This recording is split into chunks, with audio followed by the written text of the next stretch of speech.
All of us know about the company Coca-Cola, and most of us consume it on a daily basis. But did you know a little bit about the company?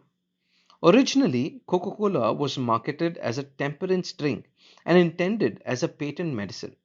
It was invented in the late 19th century by John Stith Pemberton in Atlanta, Georgia. In 1888, Pemberton sold Coca-Cola's ownership rights to Asa Griggs Candler. Asa was a businessman whose marketing tactics led Coca-Cola to its dominance of the global soft drink market throughout the 20th as well as the 21st century. The drink's name refers to two of its original ingredients, coca leaves and cola nuts, which is a source of caffeine.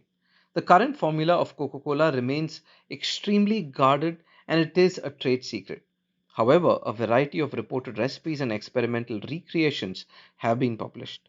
The secrecy around the formula has been used by Coca Cola in its marketing, as only a handful of anonymous employees know the formula.